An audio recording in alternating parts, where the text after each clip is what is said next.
ሰላም የተወደዳችሁ እንዴት ሰንብታችኋል? የስፖርት 365 ዝግጅታችንን ነው የምታደምጡት። ማንቸስተር ዩናይትድ በአስደናቂነቱ ቀጥሏል። በሻምፒየንስ ሊግ ለመሳተፍ የሚያደርገውን ብርቱ ትግል እንደዚህ ባለ ጨዋታ አጠናክሮታል። ቤንያሚን ሼሽኮ የማሸነፊያውን ጎል ያስቆጠረው ተጫዋች ነው። ስለዚህ ጨዋታ እናነሳለን። አብራችሁኝ እንድትሆኑ በአክብሮት ጋብዛለሁ። ሰብስክራይብ፣ ላይክ እና ሼር ስለምታደርጉም ምስጋና የላቀ ነው። ቤንያሚን ሼሽኮ ተቀይሮ ገብቶ ባስቆጠረው ጎል የዩናይትድ የሻምፒየንስ ሊግ ተስፋ ለምልሟል። ለነገሩ የሼሽኮ ነገር ስክሪፕትድ እየመሰለ መጥቷል። ከተጠባባቂ ወንበር እየተነሳ ጎሎች ማስቆጠር ተያይዞታል።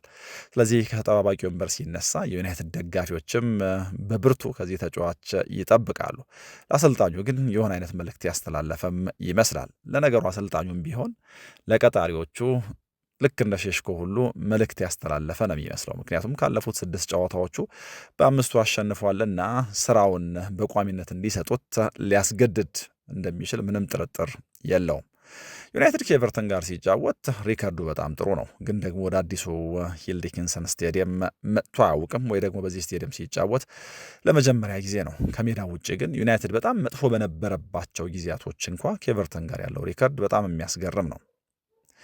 ወደ ጉዲሰን ፓርክ እየመጣ ዶሚኔት ማድረግ፣ በጉዲሰን ፓርክ ጨዋታዎችን ማሸነፍ የዩናይትድ ባህሪ ነበር። ከ2015 በኋላ ወደ ጉዲሰን ፓርክ መጥቶ ጨዋታ የተሸነፈው በሁለት አጋጣሚዎች ብቻ ነው። እንግዲህ በእነዚህ መካከል ዩናይትድ ምን ያክል አስቸጋሪ ጊዜ ውስጥ እንዳለፈ ስናስብ ወደ ጉዲሰን ፓርክ መምጣት ብቻውን ለዩናይትድ አስቸጋሪ እንዳልነበረ እንረዳለን። ለመጨረሻ ጊዜ ኤቨርተን ዩናይትድን ሜዳው ላይ ያሸነፈው ሚያዝያ 2022 ላይ ነው። ስለዚህ በሜዳው እየተጫወተ ዩናይትድን የማሸነፍ ችግር ነበረበት እና ያን የሚያዝያ 2022 ላይ ዩናይትድን በሜዳው ሲያሸንፍ ደግሞ የኤቨርተን አሰልጣኝ ፍራንክ ላምፓርድ ነበር። የዩናይትድ ደግሞ ራልፍ ራኒክ ነበሩ። 1-0 በሆነው ውጤት በአንቶኒ ጎርደን ጎል ኤቨርተን አሸንፏል። ስለዚህ ሜዳው ላይ እንኳን ዩናይትድን ለማሸነፍ የሚቸገር ቡድን ነበር። በእርግጥ በዚህ ውድድር ዘመን ከሜዳ ውጭ በጎዶሎ ዩናይትድን ማሸነፍ የቻለበት አጋጣሚ ለሩበን አሞሪም ጥሩ እንዳልነበረ፣ የዩናይትድን መጥፎ ጉዞም የሚያሳይ ጭምር እንደነበረ እንረዳለን። ግን በጥቅሉ ባለፉት ዓመታት ዩናይትድ እየተቸገረ እንኳ ወደዚህ ስቴዲየም ሲመጣ ለማሸነፍ ብዙ ርቀት መሄድ አይጠበቅበትም ነበር።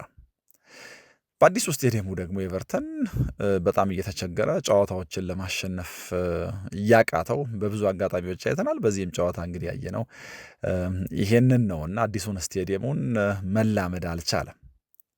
1-0 በሆነ ውጤት ዛሬ መሸነፉ ደግሞ ይህንን የበለጠ ያጠናክራል። ጆርዳን ፒክፎርድ ሁለቱ ቡድኖች ኦልትራፎርድ ላይ ሲገናኙ ዩናይትድ በኤቨርተን በተሸነፈበት ጨዋታ በጣም የላቀ ሚና ነበረው። እዚህኛው ጨዋታ ላይ ግን የቤንያሚን ሼሽኮን ጎል ማዳን አልቻለም። እዛ ጨዋታ ላይ 3 በጣም አስደናቂ ኳሶች እንዳለን እናስታውሳለን እና ደግሞ ያ ጨዋታ በተለየ መንገድ እንድናስታውሰው የሚያደርገን የዛ የኢድሪሳ ጋናጌ በቀይ የመውጣት ጉዳይ ነው። ከቡድን አጋሩ ማይክል ኪንግ ጋር ተጋጭቶ በቀይ ካርድ የወጣበት አጋጣሚ ነው እና ልክ ተጫዋቹ በቀይ ካርድ ሲወጣ ኤክስፔክት የሚደረገው ዩናይትድ ከጨዋታው የሚያስፈልገውን ነጥብ 3ቱን ነጥብ ማሳካት እንደሚችል ነበር። ግን ደግሞ የተገላቢጦች ነው። እዛ ጨዋታ ላይ ፒክፎርድ በጣም አስደናቂ ነበር። እዚህኛው ጨዋታ ላይ ግን በተለየ መልኩ ሊነሳ ከተገባው ጆርዳን ፒክፎርድ ሳይሆን የዩናይትዱ ግብ ጠባቂ ላመንስ ነው። እናነሳዋለን በዝርዝር።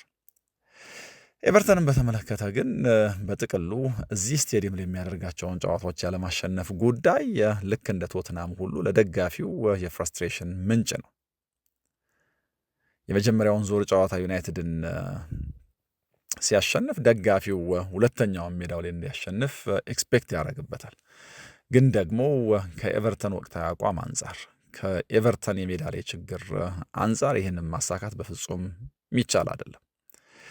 ኤቨርተን እንዳልኩት ከዩናይትድ ጋር ሲጫወት በብዙ ይቸገራል። በዩናይትድ መጥፎ ጊዜያት እንኳ ይሄንን ለማድረግ ወይ ደግሞ ለማሸነፍ ብዙ አቅም ያለው አልነበረም እና ኦልትራፎርድ ላይ ቅድም ባነሳሁት ጨዋታ ለምሳሌ ሲያሸንፍ ከታህሳስ 2013 በኋላ ለመጀመሪያ ጊዜ ነበር።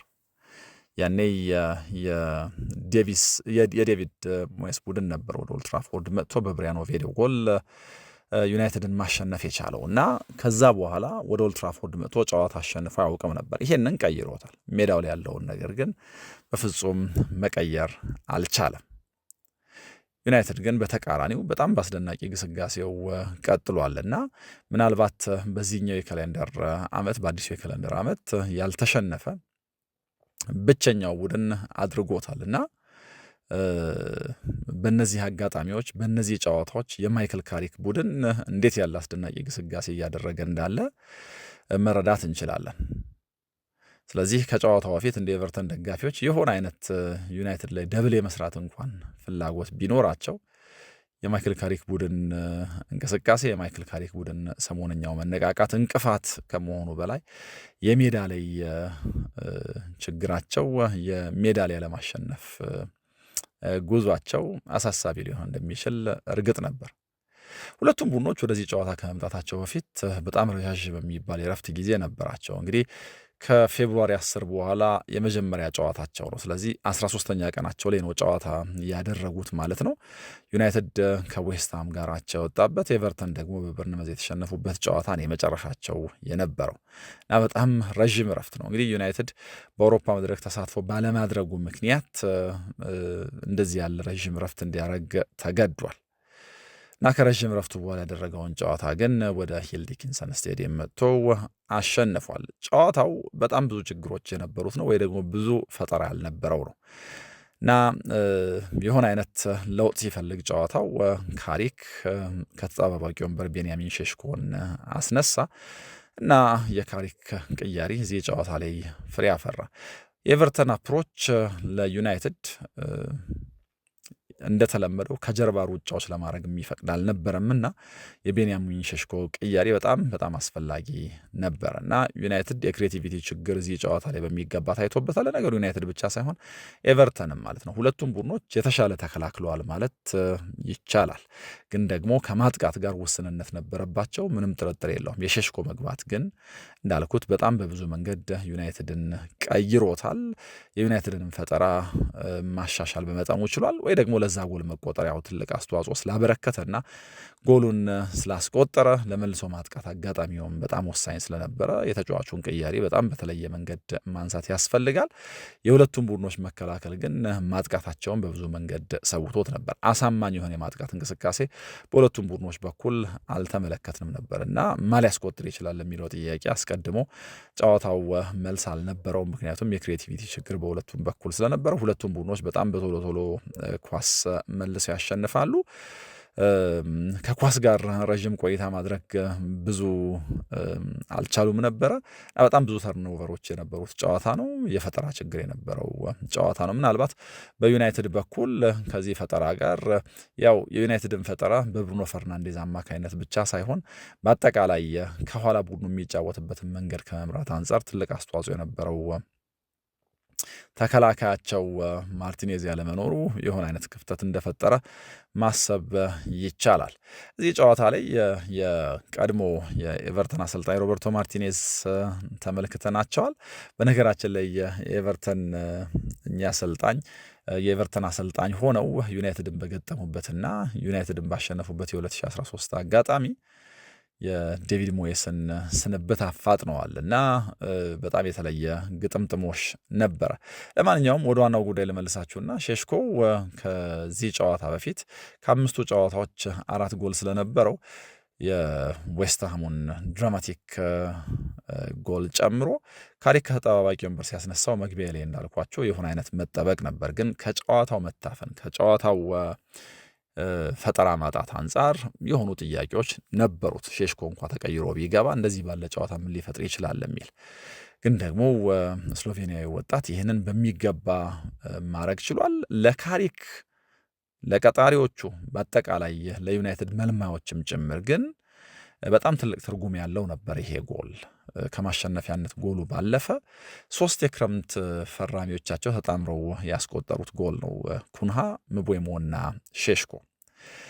የሼሽኮን ነገር በተመለከተ እንግዲህ በካሪክ ስር 8ኛ ጎሉን ነው ያስቆጠረው። ከተጠባባቂ ወንበር ደግሞ ተነስቶ ሲጫወት 3ኛው ነው። በሲዝኑ 8ኛ ጎሉ ነው። በካሪክ ስር ደግሞ 6ኛ ጎሉ ነው። ከተጠባባቂ ወንበር ተነስቶ ደግሞ ካለፉት 4 ጨዋታዎች ያስቆጠረው የጎል መጠን እንግዲህ ወደ 3 ከፍ ያለበት ነው እና ለአሰልጣኙ እንዳልኩት መልእክት አስተላልፏል።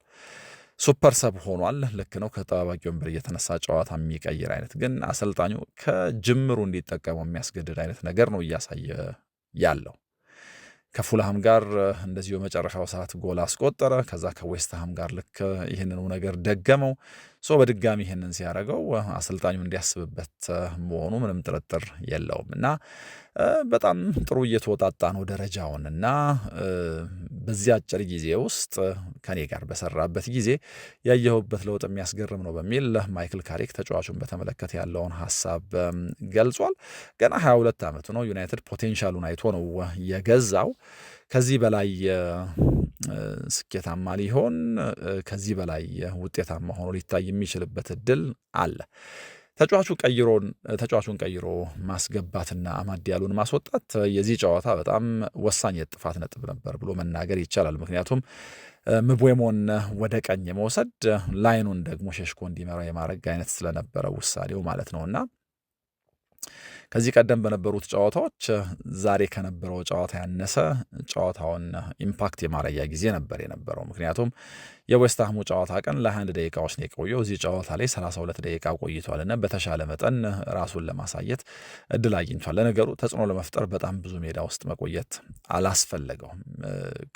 ጎሉን ከማስቆጠሩ አስቀድሞ በእርግጥ ሌላ ጎል ሊያስቆጥር የሚችልበት እድል ነበረ። 67ኛው 66ኛው ደቂቃ አካባቢ ኩንሃ ባይሳሳትና እድሉ ባይበላሽ ኖሮ አስቀድሞ ቤንያሚን ሸሽኮ ሌላ የማስቆጠሪያ እድል ያገኝ ነበረ። ግን ደግሞ ይሄ መሆን አልቻለም። ኩንሃ ግን ከ3-4 ደቂቃዎች በኋላ ይህንን ስህተቱን በሚገባ አርሞ በትክክለኛው መንገድ ለብሪያን ምቤሞ የመልሶ ማጥቃቱን በግሩም ሁኔታ መጨረስ የሚያስችል ኳስ ሰጠው።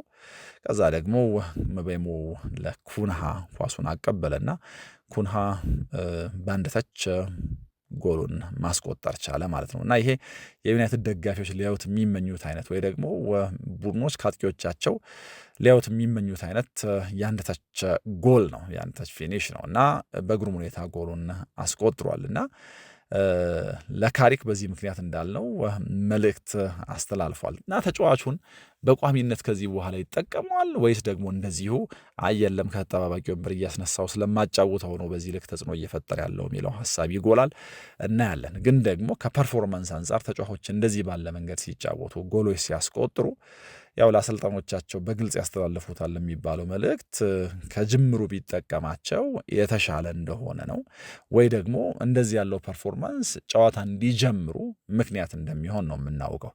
ግን አሰልጣኞች የለም ተጫዋቾቹን ከመጀመሪያው ብንጠቀማቸው ተመሳሳይ የሆነ ኮንትሪቢዩሽን አይኖራቸውም፣ ስለዚህ ከተጠባባቂ ወንበር ማስነሳቱ ጥሩ አማራጭ ነው ብሎ ሊያስቡ ይችላሉ። ተጫዋቹ ከተጠባባቂ ወንበር እየተነሳ ጎል ማስቆጠሩን ባይጠላውም ከተጠባባቂ ወንበር እየተነሳ የሚያስቆጥራቸው ጎሎች ወደ ቋሚነት እንዲያመጡት እንደሚፈልግ ምንም ጥርጥር የለውም። ግን ደግሞ አንድ መረዳት የምንችለው ተጫዋቹን ጎል ማስቆጠር ሳይችል ጨዋታዎችን ኢንፍሉዌንስ ማድረግ ሳይችል ሲቀር ከተጠባባቂ ወንበር እንዲነሳ ማድረግ ከጫና ነፃ እንደሚያደርገውና ራሱን ፕሩቭ ለማድረግ እንደዚህ ባሉ አጋጣሚዎች የበለጠ እንደሚነሳሳ ነው። ከዚህ አንጻር ተጫዋቹን ከተጠባባቂ ወንበር ማስነሳት አልጠቀመውም ብሎ መናገር አይቻልም። ግን ደግሞ ይሄ ጠቅሞኛል ተጠባባቂ ወንበር ላይ ልቀመጥ የሚል ተጫዋች የለምና ካሪክን በሆነ አይነት መንገድ ጫና ውስጥ መክተቱ አይቀርም። ሌላኛው እዚህ ጨዋታ ላይ ምናልባት መነሳት ያለበት ግብ ጠባቂው ላመንስ ነው። በጣም የሚያስደንቅ እርጋታ ነው ያለው። ዩናይትድ የግብ ጠባቂ ችግሩን የረሳ ይመስላል። ለረዥም ጊዜ ዩናይትድ ሁነኛ ግብ ጠባቂ፣ አይነተኛ ግብ ጠባቂ አጥቷል። ግን ደግሞ አሁን ላመንስ ከመጣ በኋላ የነበረበትን ችግር በጣም በቶሎ የረሳ ይመስላል። በእርግጥ ተጫዋቹን በቀጣይ ውድድር ዓመታት ማየት አሁን ለምንለው ጥያቄ በትክክል መልሱን መልሶታል ወይ በጣም አስፈላጊ ነው። ግን አሁን ላይ ይሄ ወጣት ግብ ጠባቂ ለዩናይትድ የኋላ መስመር የሰጠውን እርጋታ ኦቨርሉክ ማድረግ አንችልም። ምናልባት በዚህም ጨዋታ አስቀድሜ ያነሳሁት ቤንያሚን ሼሽኮ ትልቁ ተወዳጅ ሊሆን ይችላል። ሄድላይኖቹ የሼሽኮን ስም በትልቁ ሊያነሱት ይችላሉ። ግን ደግሞ የዚህ ግብ ጠባቂ ኮንትሪቢዩሽን በጣም የሚያስደንቅ ነበረ እና 3 ኳሶች አድኖ ነው ጨዋታውን የጨረሰው። ከዛ በኋላ ግን በትልቁ የአየር ላይ ዶሚናንሱ በአየር ላይ የተፈተናቸውን ፈተናዎች ሁሉ የማለፉ ነገር እዚህ ጨዋታ ላይ በትልቁ ሊነሳ የሚገባው ነገር ነው እና ትልቁ የግብ ጠባቂው ኳሊቲ እነዚህን ክሮሶች የማዳን ወይ ደግሞ እንደ ግብ ጠባቂ እንደው ጥሩ ሾት ስቶፐር የመሆኑ ጉዳይ ብቻ ሳይሆን የእርጋታው ጉዳይ የትኩረቱ ጉዳይ ነው። ለአንድ ግብ ጠባቂ ደግሞ እርጋታና ትኩረት በጣም በጣም ወሳኝ ነገሮች ናቸው እና ለዩናይትድ የኋላ መስመር ይህንን እርጋታ መጨመር ችሏል እና ትኩረቱ በእነዚህ አየር ላይ ኳሶች አጋጣሚዎች በተለይ በጣም በጣም ጎልቶ የሚታይ ነው። ኤቨርተን ብዙ የማዕዘን ምቶች እዚህ ጨዋታ ላይ መጥቷል እና ሁሉንም ለመቆጣጠር የሄደበት ርቀት በጣም የሚያስደንቅ ነው። ከዛ ውጭ ግን ምናልባት ጨዋታው ላይ የኪነን በጣም አስደናቂ ኳስ ያዳነበትን መንገድ እንደዚሁ ማንሳት እንችላለን። ኤቨርተን ከቆሙ ኳሶች የመታቸው ወይ ደግሞ የሞከራቸው ሙከራዎች ሁሉ ግን ያከሸፈበት መንገድ በጣም በብዙ ቁጥር ሊከቡት ሲሞክሩ ከበባውን ሁሉ በጣም በአስደናቂ ሁኔታ ዶሚኔት አድርጎ ከዚህ ጨዋታ ዩናይትድ 3 ነጥብ እንዲወስድ ምክንያት ሆኗል። የመጀመሪያውን ዙር ጨዋታ ኤቨርተን ኦልትራፎርድ ላይ እንዲያሸንፍ ፒክፎርድ ምክንያቱ ነበር ካልን እዚህ ጨዋታ ላይ ደግሞ የጎሉ አስቆጣሪ ቤንያሚን ሼሽኮ በሚወስደው ልክ ይሄ ግብ ጠባቂ መውሰድ አለበት ብዬ አምናለሁ እና ፈተናውን በሚገባ አልፏል። እንዳልኩት ያው ሁለቱ ግብ ጠባቂዎች ተመልካች የነበሩበት ረዥም የጨዋታ ክፍለ ጊዜ እንደነበረ ወይ ደግሞ ብዙ ሙከራ ያልነበረበት ጨዋታ እንደነበረ አስቀድሜ አንስቻለሁ። ግን ሙከራዎቹ ሲመጡ አደጋ የሚመስል ነገር ሲመጣ ግን ይህንን ከመከላከል አንጻር የሄደበት ርቀት በጣም የሚያስደንቅ ነው። ዩናይትድ ከረዥም ጊዜ በኋላ በግብ ጠባቂ ተሳክቶለታል እንድንል የሚያደርገን ነው እና ይሄ ለዩናይትድ በጣም መልካም ነው። ምክንያቱም የዩናይትድ የግብ ጠባቂዎች ችግር በቅርብ ጊዜያቶች እንዴት ያለ የሰቆቃ ምንጭ እንደነበረ ለዩናይትድ ደጋፊዎች እናስታውሳለን። በተለይ ደግሞ ልክ ላሜንስ እንደጀመረው ጨዋታውን በመጥፎ ሲጀምሩ ጨዋታውን ጥሩ አልነበረም የጀመረው፣ ግን ደግሞ ኋላ ላይ በግሩም ሁኔታ ይሄ 23 ዓመት ቤልጅየማዊ አገግሟል እና በጫና መካከል የመረጋጋትን አቅም ከዚህ ቀደም በአንድሬ ኦናናና በባይነድር የዩናይትድ ደጋፊዎች ካዩት በተሻለ አሳይቷቸዋል እና እሱ እንደሰሩ አይነት ስህተት አስቀድመው ቢሰሩ ኦናናም ሆነ ባይነድር ምናልባት ጨዋታቸው ሊበላሽ ይችል ነበር።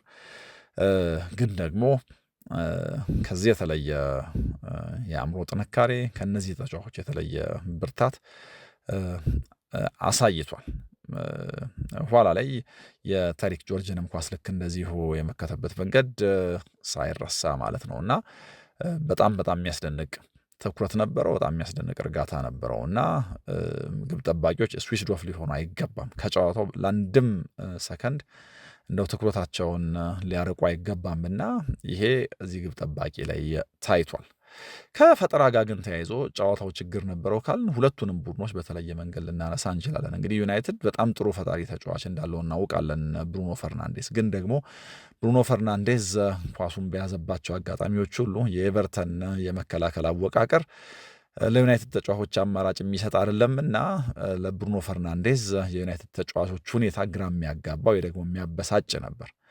በጥቅሉ ዩናይትዶች በጣም አጥበው እንደ ከዚህ ቀደሙ እንደ በጣም ብዙ ሮቴት እያደረጉ ለተጋጣሚያቸው ፈተና የሚሰጡ ሳይሆኑ አንድ ቦታ ላይ የተወሰኑ በጣም ስቴቲክ ሆነው የተጫወቱ ነበሩ እና ለረዥም ጊዜ የዩናይትድ ፈጠራ ችግር ገጥሞት የነበረው በዚህ ምክንያት ነው። ስለዚህ ከተጠባባቂ ወንበር በሆነ አይነት መንገድ የሆነ አይነት ኢንስፓይሬሽን ይፈልግ ነበር።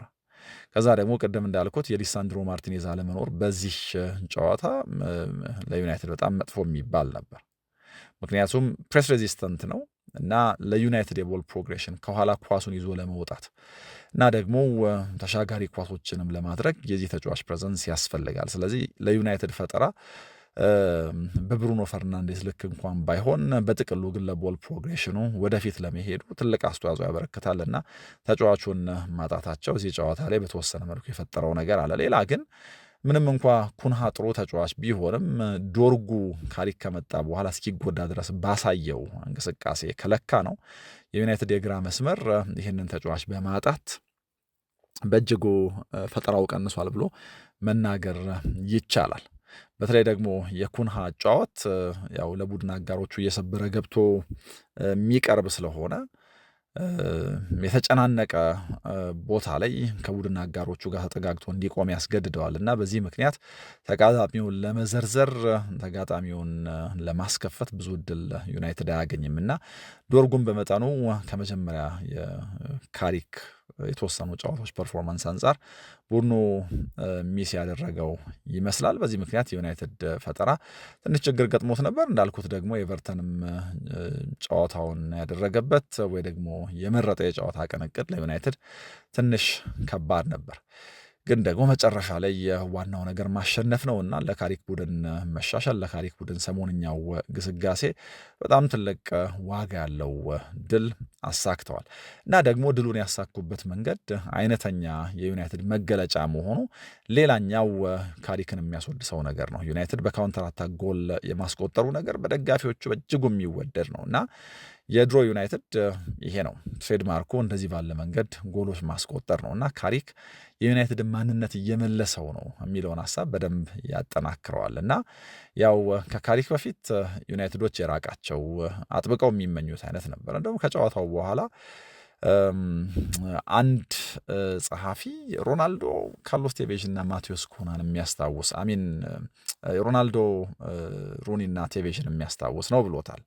የዚህ የማቴዎስ ኩና ብሪያን ምቤሞ እና ቤንያሚን ሼሽኮ ለጎሉ የተጣመሩበትን መንገድ እርግጥ ነው ያው ከሮናልዶ ቴቬዥ እና ሩኒ ጋር የሚነጻጸሩ አይደሉም ብሪያን ምቤሞ፣ ቤንያሚን ሼሽኮ እና ማቴዎስ ኩና እና ደግሞ ዩናይትድ የእግር ኳስ ዘመናቸው ጅማሬ ላይ ነው ያሉት። ደግሞ ያነሳናቸው ተጫዋቾች ደረጃቸው እጅግ በጣም የላቀ ነው። ግን ደግሞ እነዚህ ተጫዋቾች ሊወጣ 207 ሚሊዮን ፓውንድ እንደዚህ ያሉ ሞመንቶችን የማያስናፍቅ አይደለም። ለማንኛውም ግን የእነዚህ ተጫዋቾች ስም ከተነሳ ኩንሃ፣ ምቤሞ እና ቤንያሚን ሼሽኮ ጥሩ አድርገዋል ማለት ነው እና ሶስቱ ተቀናጅተው ነው ይህንን ጎል ያስቆጠሩት። ፈጣን የመልሶ ማጥቃት አጋጣሚ ነው። ቅድም እንዳልኩት ኩንሃ ስህተቱን አርሞ ለምቤሞ የሰጠው ኳስ ነው ከምቤሞ ለሼሽኮ ደርሶ ዩናይትድን ለሻምፒየንስ ሊግ ተሳትፎ እያንደረደረው የሚገኘው እንግዲህ 4ኛ ደረጃ ላይ ተቀምጧል ከተከታዮቹ በ3 ነጥብ ርቆ ማለት ነው እና ስለዚህ በቀጣይ ውድድር ዘመን ወደ ኦልድ ትራፎርድ የሻምፒየንስ ሊግ እግር ኳስ የመመለሱ ነገር የበለጠ እርግጥ እየመሰለ መጥቷል። እንግዲህ ካለፉት 6 ጨዋታዎች 5ቱን አሸንፏል። ካሪክም ለቀጣሪዎቹ ትልቅ መልእክት ነው። በምን አይነት መንገድ እንግዲህ ተጫዋቹን የተመለከተው ውሳኔ ይወስናሉ እናያለን። ለጊዜው ግን ካሪክ ከበቂ በላይ የሚባል ስራ ነው እዚህ ዩናይትድ ቡድን ውስጥ የሰራው። ለዩናይትድ በጣም ጥሩ ነገር እንደዚህ ባለ ጎል ሊያስቆጠር የሚችል የማይመስልባቸው ወይ ደግሞ የክሬቲቪቲ ችግር በታየበት አጋጣሚ እንኳ ጨዋታዎችን ማሸነፍ ነው። ስለዚህ ካሪክ የበለጠ ቡድን ውስጥ ያለውን ችግር ቀርፎ እንዲመጣ እድል የሚሰጥ ነው። ትልቁ የዚህ ውድድር ዓላማ ደግሞ ዩናይትድን በሻምፒየንስ ሊግ ከሚያሳትፍ ደረጃ ይዞ መጨረስ ነው እና ይህንን ለማሳካት በደንብ እድሉ ያላቸው ይመስላል። ከጨዋታው በኋላ ትኩረት ተሰጥቷቸው ምናልባት ከምንሰማቸው ነገሮች አንዱ ቅድም ያነሳሁት የሼሽኮ ጉዳይ ሊሆን ይችላል። የማርቲኔዝ ጉዳት የረዥም ጊዜ እንደማይሆን ተስፋ ያደርጋሉ። ዶርጉ ምናልባት ሚያዝያ ድረስ ሊያቆየው ይችል ይሆናል ተብሎ ታስቧል ጉዳቱ። እስከዛ ባለው ጊዜ ዩናይትድ እንዴት ያለ ጉዞ ያደርጋል የሚለውን ነገር በሂደት እናያለን። አሁን ግን ማለት የምንችለው ዩናይትድ እጅግ አስደናቂ ሆኖ ቀጥሏል። ምክንያቱም ከካሪክ 6 ጨዋታዎች 5ቱን ማሸነፍ ማለት የዩናይትድን የውድድር ዘመን ሙሉ በሙሉ ቀይሮታል ማለት ነው። እንግዲህ የቀጣይ ጨዋታዎች ዩናይትድ ሲያደርግ በተለይ ደግሞ ኦልድ ትራፎርድ ላይ ሲጫወት ያ ፊር ፋክተር ተመልሷልና የአስፈሪነት ተመልሷልና ዩናይትድ የሜዳ ላይ ጨዋታዎቹን ስለማሸነፍ እያሰበ ነው ጨዋታዎችን የሚያደርገው። ደጋፊው በጣም በቶሎ ዩናይትድ የነበሩበትን ችግሮች ሁሉ የረሳ የሚመስለው ለዚህ ነው። እናንተ ጨዋታውን እንዴት አያችሁት? ጨዋታው ላይ የነበረው ችግር ምንድን ነው? እንደ ጠንካራ ጎንስ የምታዩት የትኛው ነው የሚለውን አጋሩን። ሰፋ ባሉ ጉዳዮች ደግሞ በሌላ ፕሮግራም ተመልሼ እመጣለሁ። አብራችሁኝ ስለነበራችሁ ከልብ አመሰግናለሁ። ሰላም።